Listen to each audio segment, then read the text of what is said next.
Welcome back. Let's talk politics now. Global Info Analytics has been delivering poll after poll, and in the latest one, we know the NDC's flag bearer has been pegged against others. John Dramani Mahama is the preferred candidate for the NDC. However, Dr. Mahamudu Bawumia has closed the gap between him and Mr. Mahama from 62% in October last year to 58% in January this year. And it appears Mr. Mahama has also lost a bit of ground as far as his lead to Alan Chabanting is concerned. There too, he's lost some 3 percentage points. To help us get into these developments and what the status of the party basically is, we're joined by Kojo Bonsu, former Kumasi Mayor, NDC Flagbearer hopeful as well. We also have Dr. Tutu Buahin. He's a political marketing consultant at the University of Education, Winneba. And then Dr. Smaila Asa, development expert and senior lecturer, CK Tedam University of Technology and Applied Sciences, formerly the UDS. And the man behind the research, Musa Dankwa, is also right here in the studio with us. And of course, you know how this show goes. The sine qua non. Right, so we'll also have Bernice Abubeidou-Lansa. Right. Thank you for coming along and joining the conversation. Definitely. So yesterday's conversation was rather interesting from the NPP's end. We saw so many very curious bits in there in terms of the latest polls. And we went in depth, very interesting bits. But today we are focusing on the NDC. Because you will remember, and let me just say good morning to all of you. Thank you so much for joining today's show. But you will remember, Benjamin, that yesterday in that conversation with Dr. Thioe Champong and Dr. Kobi Mensah, there was the suggestion that for the NDC it appeared to be more of a coronation instead of competition. In fact, it was Catherine Afeku who used that word, coronation, and then it was used later on in the show. It looked more like an endorsement for him. So we'll be finding out what this means for the party, and also he losing ground against Dr. Bawumia and Alan Chabanting when it comes to the general election and the choice of the people. And we would start with Kojo Bonsu.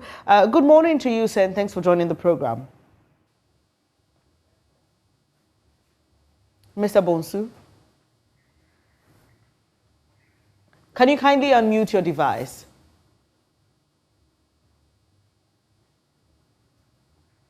Hello, sir? All right, we would wait for Kojo Bonsu to try and work on the lines there. But he is part of the people who have been added to the list. In fact, he has expressed interest in contesting to be the flag bearer of the NDC. I'm told that his line has been fixed. Now, good morning to you, sir. Thanks for joining the program.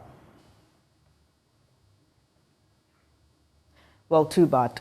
It appears we still have a problem technical with hitch. Well, we've got Dr. Tutu Buahin in studio. He's a political marketing consultant with the University of Education, Winneba. Good morning to you, and thanks for joining us. I see that. And Bernice, maybe before you get in there, I think apologies due, Dr. Buahin. My apologies for rather referring to you as Musa Dankwa. Oh, he did. I'm not sure, I'm not sure he even realized it. I guess in mentioning all our guests that came in there. Right. I see that you've been studying this latest poll by Info Analytics yesterday. Some of our resource persons expressed some concerns about it. But what's your general review of the work done by Info Analytics? Good morning to you once again, and good morning to viewers too. I think that Musa has been doing this for long, and he's gathered enough experiences with regards to some of these things. And I think that the latest one is a step in the right direction, at least to help, those involved, I mean the candidates and the political parties, to know the trend and the issues that they need to tackle going forward. As indicated, it is obvious that I've been following this particular, study for a long time.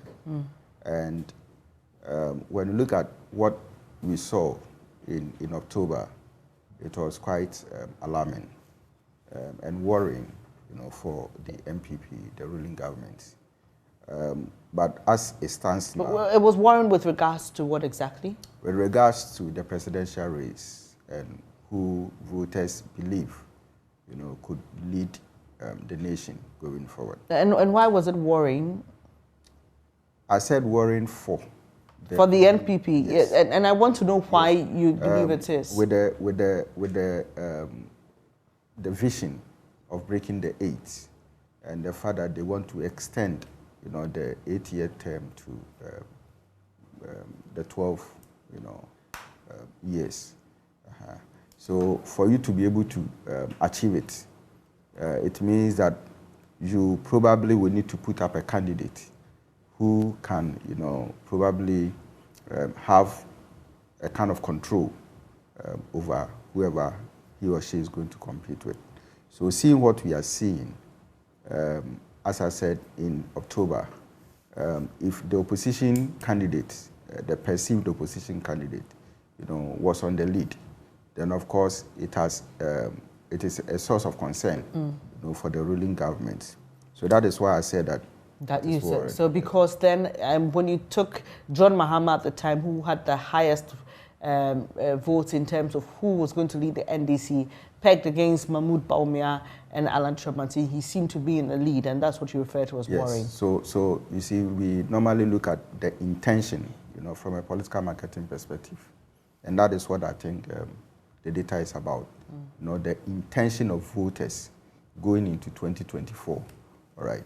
So normally, intentions cannot be something that you can hold a firm grip of it and say that by all means that is likely to happen. Yeah, because intentions are different from behaviors. So, but to translate from intention to a behavior, meaning that anything at all, whether environmental, whether personal, can impact on it and cause a change in decision making finally. And you know that even in voting, some voters are undecided. They get into the ballot before they take a decision. Somebody will form a decision because of a jingle that probably he or she might have heard, or probably the euphoria, at the point of voting. So a lot of things can change the dynamics. Yeah. So normally we measure intention though, but it becomes a bit difficult to measure behavior. So then I was just going to my next point about correlation between what we are seeing now and what will likely happen first when delegates go to elect who should lead the party into the 2024 elections. Like I said, our resource persons discussing the NPP side of the research suggested that probably the research could focus more on delegates who had the vote and not necessarily on persons who were more inclined to voting for the NPP. And so they had given their choice of who the flag bearer of these two parties should be. And they also had issues with the cross-sectional approach, because in October 2022, you had a different set of people responding, and in January, you have a different set of people responding. What are your thoughts on that? Yeah, so I probably agree, with the fact that, some of these things, the methodology, counts. I don't know the kind of precautions that Musa actually outlined for this particular study, but in a cross-section, survey, you probably would need to identify particular people who would participate. So if in the first survey, the three of us were in, and so in the second survey, which is the January one, it means that Musa should have come to the three of us. Now, if that is what he did, then of course there's no problem with it. Okay, because the details of the report that we have here isn't really there in terms of methodology. So we can't say that he's at fault, right? Now, and so I want to hold brief for him, all right? Probably with the idea that he visited the same people within the same constituency, within the same region, to get whatever he has given. But if that is not, then of course, in research sense, we say that the report is fraud. We cannot use it for any particular decision making. And regarding the issue of the delegates as against, the national voter, I think that that is also a fact, all right? But you see, this is it. This particular report should be used by the political parties concerned to even educate the delegates, all right, to understand that this is what the national voter is going for. And these are the reasons they probably will want to vote. And this is what will inform their intentions to vote. So as you also go to choose a candidate, look out for these things. Now, if the delegates don't really understand and they go into the election of the party leadership with emotions, with some kind of culture that doesn't really reflect to the national voters' intentions or mentality, then of course you get it wrong in the first place. So I think that, yes, delegates have a duty to put up a candidate who has that national appeal to lead the party. If you don't do that, then you are putting your vision in jeopardy. On this note, let me bring in Mr. Kojo Bonsu, an NDC presidential hopeful. I hope his line will work this time. Good morning to you, sir, and thanks for joining the program.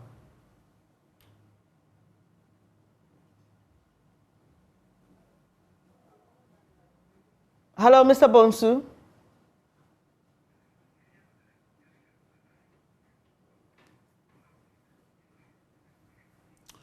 Well, it appears we still don't have Kojo Bonsu. But two quick questions for you, Dr. Boahen. On the back of what you said, that in terms of the NDC and the fact that it was in the lead in the last polls that we had, that went for quite a few months. I just found it interesting, though. Generally, in terms of elections, any political party approaching election that has been in power for even 1 or 2 terms, there is always a loss of popularity. It's a trend. I even remember yesterday listening to the BBC, Jacinda in New Zealand. Her popularity was huge at the time she came in for the Labour Party.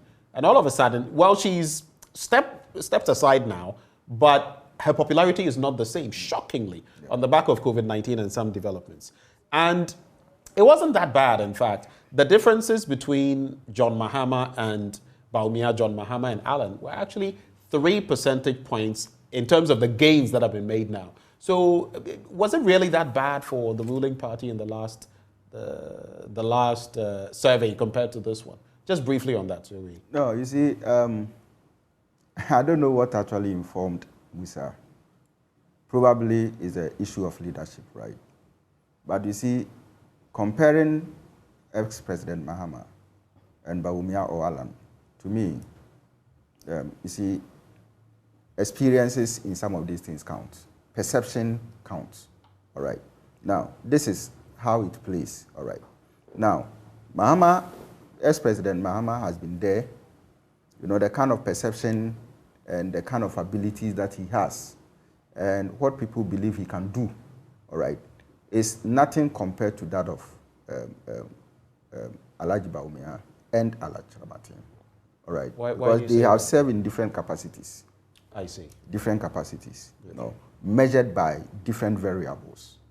All right. So in that case, if you are putting them, and comparing them and measuring voters, intentions about them, all right, it may be good.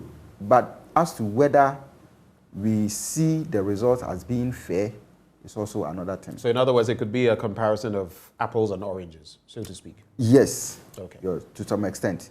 But when it comes to the flag bearership, all of us getting in there, for one particular ticket, all right, and we are looking at the strengths and weaknesses of each of them, all right, then I was probably expecting Musa to come up with certain attributes, certain achievements, that would align with, what the national voter is looking for. So would it be fairer when the MPP has a candidate, a flag bearer, and the NDC also has a candidate? Then maybe it will be, the scope will be better, right? Yes, so apart from that, ex-President Mahama's capacity as the former president of this land, then it means that probably we could have also gotten somebody from the side of MPP who has been there. Then you see, when you are comparing, or maybe NDC is bringing a neutral person, all right, who to me, all right, has not been president before. Bawumia has never been president before. And so putting them together, then of course, we know that these are neutral people who are going into a race. So when you set those parameters for them, you know, then it becomes fair in terms of research. Right. Let's try once again to reach Kojo Bonsu, former mayor of Kumasi and NDC Flagbearer hopeful. Good morning to you, Mr. Bonsu. Thank you for joining the program. Madam, how are you doing today? And good morning to everyone on the at the studio. Right. You're doing great. Thanks for asking. So let's quickly focus on the Info Analytics survey, the recent one. I don't know if you've seen it, but when you come to the details of who to lead the NDC, all voters, 70% in October 2022. October 2022, let's do all voters first. You had John Mahama, 70%, and in January 2023, 77%, so he went up. Kwabena Dufo, Dr. Kwabena Dufo, 19% in 2022 October, dropping down to 13% in January 2023. Someone else, 8%, 2022, dropping down to 4% in 2023. And then you, in 2022, had 3% and coming up just 1.4% in 2023. As we just heard Dr. Tutubuahin say, this, though maybe not focusing on delegates of the NDC, it's a reflection of what the people want. How does this make you feel, even as you're officially yet to pick up forms and officially announce your intention? Thank you very much for this good question. I mean, fine. The data and the research, the info analytical, whatever has made, is it a genuine one? Have they gone to ground? What was the kind of sampling they did? That is the first question. Even though I haven't seen it, I've heard the one in 2022. But the thing is, you see, we've delegated election in this country. Definitely my competitor, the former president, has a very vast advantage, a big one. But you see, the thing is that you need to go down and work, go down granular, and let the people understand all that you're bringing to them. The advantage and the disadvantage of President Mahama is that he's only going to do 4 years. Even though President Mahama has achieved a lot for NDC, he's done a lot, he did a lot of projects, a very good president. But the thing is that even if he comes into the competition and wins, he's only going to do 4 years. And that is the message down to the people. So I believe that if the research is doing the right thing, we might get the right percentages that we would use to work, I mean, for us to use to work on. But I believe that I don't think this is very authentic. So I want a very good research so that it will tell me or inform me about the way the behavior of the Ghanaian, the NDC electorate. But Mr. Bonsu, I've heard you speak on other platforms, and it appears to me that the message you're selling is that because the president cannot do 2 terms, he is not the best option. But that's on the assumption that if he wins, then your party is not likely to put up a better candidate to win the 2nd term. Government is supposed to be in continuum, right? So what exactly is the problem there? And why is that the only message you appear to be selling with regards to why President Mahama should not be given the nod? The thing is that, you see, you need to have a continuous, as you say. You need to have 2 people, like as President Akufo-Addo did and President Mills did.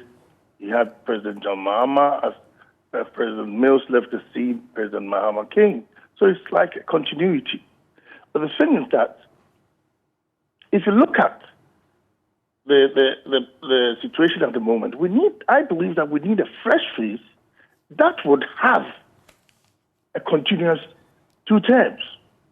Not being there's no acrimony, there's anything, it's only fairness, and it's just to be able to tell the people that, look, if I came and have 2 terms, it will help. Well, Mr. Bonsu, I mean, you are going on the ticket of a party. So yes. Indirectly, you're going there to execute the manifesto of a party. So does it really matter if somebody does it 1 term or 2 terms, if the party is coordinated enough in the sense of its flag bearers executing the mandate of its party, then it should not be a problem then, right? It's all about leadership. It does, because some voters, national voters, might look at it, if he went for 2 terms, I would support him. Because, when you become a president, it takes at times even 2 years for you to do your cabinet, or even 1 year to do your cabinet. So time is gone. So you want a situation where if somebody is coming continuously for 2 terms, then he has time to prepare and to be able to win the next election, because he's been on the grounds. He knows all that Ghanaians are looking for. So he would sell himself very well to win the next term. So beyond the fact that he can only run a term per our constitution as it is now, what else makes you the better option? One, before we go further, I would want to plead to my former boss that, look, he should sort of come out or pull out and let us go so that we would win continuously. I have a lot of other things that I have for the nation. I want peace. I want unity, a prosperous Ghana, a disciplined Ghana, and a together Ghana, like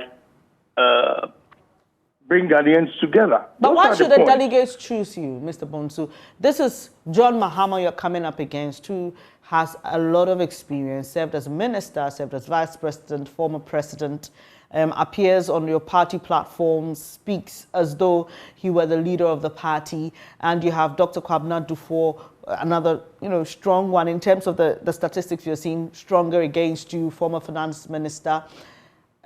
Why should the delegates choose you? One, I bring a new face. I bring something very new to the table. And I'm ready to serve the people very well. Interesting. There have been concerns by political analysts we speak to who suggest that the former president, John Mahama, is being given an edge over you all who hope to be presidential flag bearers of the party. He speaks at forums organized by the party. He speaks as though he were the natural leader of the party. Do you have concerns about that? Because, one, I don't really have any concern because he's been the former president. He has an advantage. And people will look at him more. But it's my message that I'm selling to the people on the ground. That, hey, we've had him. The former president has been very fantastic, very great. He's done a lot of things for NDC, and NDC would campaign with his name. But it should be a legacy for him. Because, as you said, he's been there before, definitely the people would love him and they would like him. But I am also selling my message to the people that, hey, fantastic guy, great person, but we need somebody who will take the party for 2 terms, and that is Kojo Bonsu. Are you in any way suggesting that if the party goes for him, that's an automatic 1 term for you? Definitely, because the law gives him only 1 term. No, but that's also assuming that if the party brought another candidate after him, the party will not win. I mean, there's a possibility that the way this government has messed up fully, NDC would definitely win with anybody. And it will go for 2 terms. But the only disadvantage we have is that President Mahama can do only 1 term. But Mr. Bonsu, it's not automatic. It's not automatic that, well, the trends show since we started this republic that each party has been given the opportunity to govern for 8 years. But it's not automatic that if No, but if you're saying that, madam, if you're saying that everybody gets 2 terms, then MPP has finished their term. I'm not saying that. I'm saying that's what the trends show. But I'm saying so it's not automatic. if the trend shows that, I'm going by your word, if the trend shows that, that means the next government will be NDC government. But the people want to have somebody who would go for more than 1 term. That's all I'm saying. Mr. Bonsu, Benjamin here. I'm struggling a bit to grasp what exactly you're intimating, because you're saying that, look, because he can only do 1 term, it would sort of hobble the party in a way going into election 2028, for example. But in another breath, you say that, yes, the party, on the back of the mismanagement, as you suggest, of the MPP, would have an 8-year term if it came into power.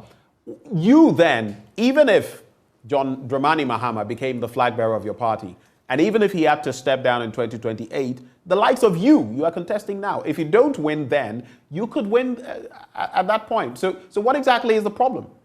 The issue is that marketing becomes an issue, because if you're in government, you'll be able to, weave around, campaign better, and do a lot of things. When you're in a position, it will be difficult. Or when you're outside government, it's a bit difficult, even though it can happen. That's all I'm saying. Do you figure then, on the back of these polls, and I found it interesting because you suggested that, in a way, correct me if I'm wrong, that you do not find this poll to be credible. Is that your stance on it? Have you taken a look at the poll? Whether it's credible, because I haven't seen the poll. So if you think it's credible, then all that we do, we have to beef up our work. But in the next government in this country is definitely NDC. Right. So we've had these polls for a while, Global Info Analytics, and both sides. I remember at the start, Bernice, there were issues about credibility. I think it was Dr. Mahama from the Vice President's office had a bone to pick with some of them. But over time, there has been stabilization, and both sides, and I say the MPP and the NDC, have come to accept it. So maybe we can still focus on what exactly it says. But when you look at the figures that are brought to bear as far as the NDC is concerned, and the wide gap between the former president, whom you say has an advantage, and the other contenders, including you, what is your expectation when you do go for Congress? Do you think between then and now you could bridge the gap and make some inroads to overtake the former president? Yes, I'm working. I'm doing my hard work, and I'm sure at the end of the day, you definitely will call me and say, Kojo, kudos, you've done a good job. That's what I'm trying to tell. I have only heard you in recent times say a few things, and before that, I saw a lot of your billboards in town, here and there. Sometimes just a billboard of you, nothing written, just your name in there. Is that the work you're referring to? Yeah, and also the granular work to the people on the ground to vote for me. That is not the only thing. Considering the numbers that we've seen on the screen now, correct me if I'm wrong, there are those who say it appears you're pitching yourself to be running mate instead? No. In our party, running mate is the prerogative of the leader. So if I'm pitching myself, all that I would do is I would go and talk to the leadership and speak to them about my business.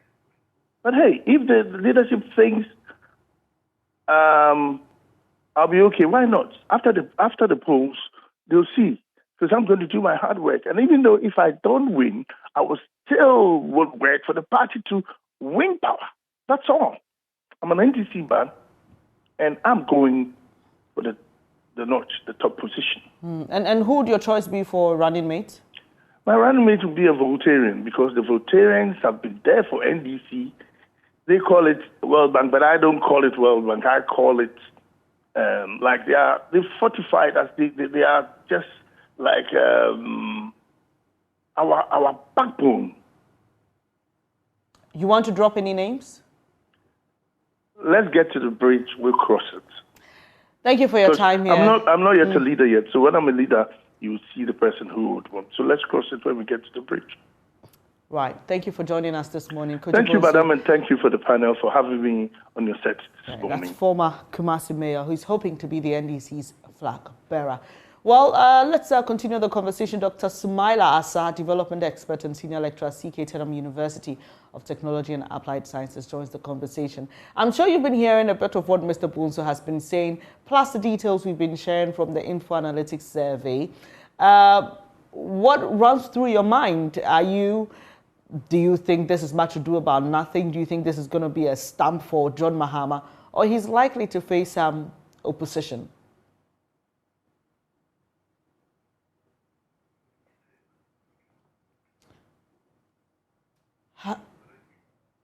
Hello? Hello, Doc? Can you kindly unmute your device?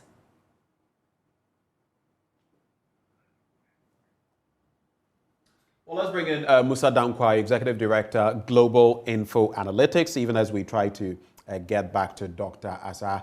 Mr. Dankwah, a very good morning to you. Hello, Mr. Dankwah, if you can hear me. Yes, I can hear you. Good morning. Good morning to you. So you have this latest survey that you've put out. What for you? I mean, yesterday we went through it extensively, but focusing on the MPP. What for you were the highlights of this survey? What were some of the things that may have surprised even you when the data came through and you put them through the systems? Okay, thank you very much for having me again this morning. I think the biggest highlight, which I haven't heard people speak about, is the fact that the impact of the cedi appreciation against the dollar and the drop in the crude oil or fuel price at the pump really had a positive impact on the performance of the president, the direction of the country, and to some extent, a slight recovery by Dr. Mahmoud Bawumia among all votes from the previous quarter. If you look at the approval rating of the president, it improved compared to the last time with the survey. If you look at the direction of the country, how many Ghanaians are thinking they are headed in the wrong direction, that too has improved. And it shows you that if the economy turns around, and people feel better, and there's a feel-good aspect in their life, this we see in the polls.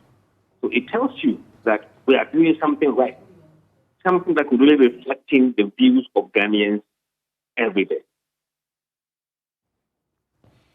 Well, let me also run this by you. Dr. Tutu Wahin is in the studio with us, and he made mention of the fact that, in simple terms, maybe pegging the likes of former President John Dramani Mahama against a Dr. Bawumia or a Kennedy or Hene Japong or even an Alan Chemating might be a little bit of a stretch. You consider that Mahama has been in office before. These people have not been in office. If he gets into office, he can only do 4 years.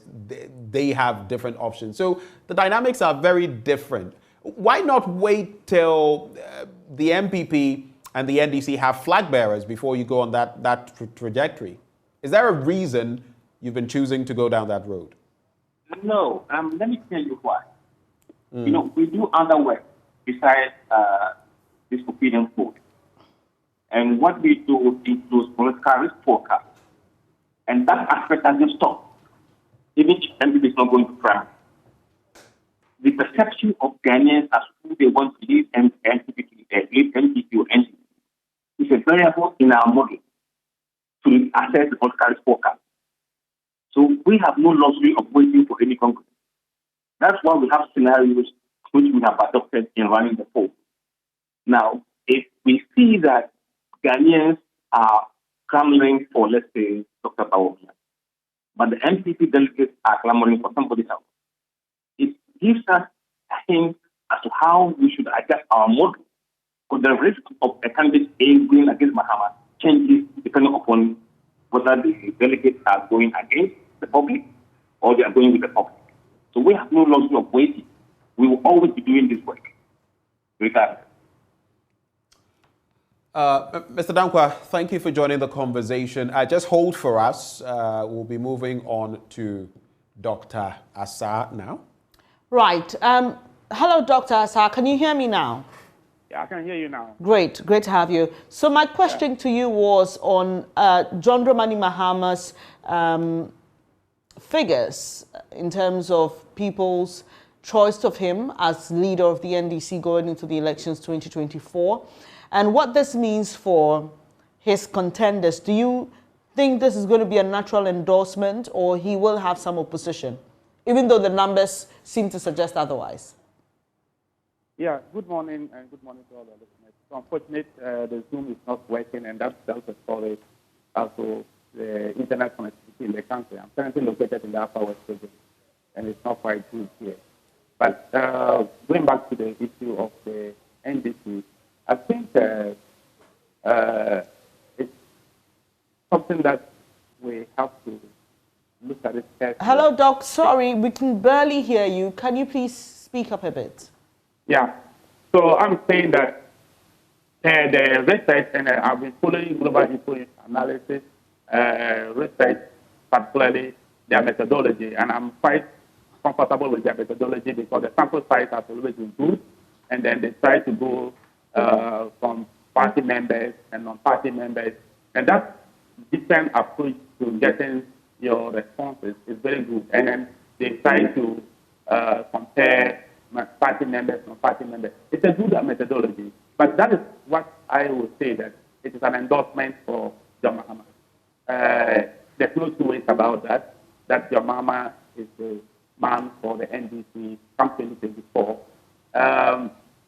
It is good that we also have the multiple interests coming in at this particular point in time to give the NDC the opportunity to demonstrate their level of maturity when it comes to democracy. At least, yes, that endorsement of John Mahama, you can see it, and then if you move around the country, that is not something to contest about. But I'm happy about the confidence that the others, particularly Kojo Bonsu and then before, are coming on. And I think the NDC must welcome that seriously and allow them the space and not to ridicule them as not puppets, but to give them the space to also sell themselves. Because as you say, John Mahama will leave after 4 years, in case he wins 2024, then what happens for the NDC in 2028 and beyond? And that is what the NDC must also be looking at, and looking at the quality of people who are coming on board to contest. So they do not start here, on them and saying they are not starters and therefore they are joking. Some people try to put it out there. It is important context, and I like the dynamic. Some are gaining more weight, some are losing in terms of the popularity. But it's all good for democracy. And NDC, if NDC wants to grow as a political party and want to accept democracy, therefore must accept this kind of context. And it's important. And I think the party should really be interested in nurturing the interests of more other people as a party, but not from the camp of John Mahama, the leader of the party.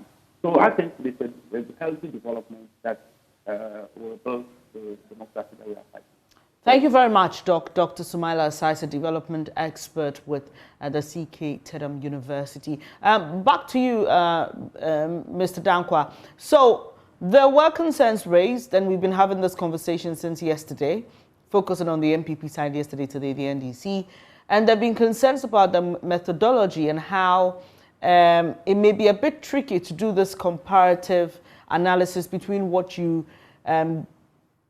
got from October survey and what you're getting from January, because you may not be going to the same people. What is your response to that? Okay, thank you very much. You see, what we are doing is cross-sectional survey. And cross-sectional survey, you are perfectly allowed to go to different people at different times. And that kind of survey we do in the sampling public opinion. Now, if you have a small number of people, you have to go back every time. How practical would that be in this country to go to the field and find the same people you spoke to last time? It's practically impossible. And with our budget that we have, we can't afford to do telephone calling of people we have regularly over a period of time. So that is the balancing act. But in terms of public opinion, that is the best approach.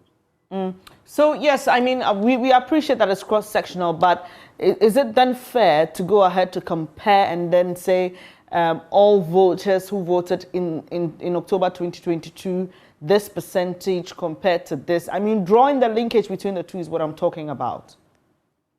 Look, every approach and every way you present the survey, people will find a shortfall or some loopholes to point into it. If that is the problem for many people, they can ignore the October one and look at January one. It's so simple. Right. But at least if the survey was very wrong in terms of the trend, you'd have seen huge swing between the periodic numbers. But if you look at the numbers between October and January, with the exception of the business performance and the direction of the country, the rest of the numbers are consistent. And you can explain why the performance of the president and the rest of the country is behaving that way, because there was positive speed in the country between December and the time of doing the polling. So if there hasn't been that kind of improvement, I'm assuring that the results of October will not be so different from that of January in terms of the approval rate in the president. Right. Thank you for joining us. We will stay in touch, seeing that this is going to be quite a year of political activities, and so there will be more to digest and to talk about. Musa Danquah is Executive Director of Global Info Analytics. So wrapping up, you heard him there give some reasons to concerns raised about the methodology, Dr. Tutu. Your quick response to that? Yes, I think that he has made his point. And normally, at a certain time in research, it's about what works. What works. And so from, if I understood him, and what he said, going back to the people, the same people sometimes could be a worry. Some of them you may not get them, probably due to traveling and that kind of thing. And so he probably chose a different path, to implement the cross-sectional, research. I think his explanation is well taken. Yeah, and when it comes to methodology, for me, that is what holds the work. That is what determines the finding as to whether the finding is more reliable and you can use it for decision making and that kind of stuff. And I think that he has indicated reasons for doing what he has done, and right. That is what we have. So we live with it. We can't throw the methodology off just like that. And I don't think that anybody at all can also say that what he has done is also not right. Judging from what he has said, the explanation he has given, and the findings that he has brought out, I think that the discussion should be centered on the findings. Earlier on, I think that Kojo Bonsu was challenging, the results.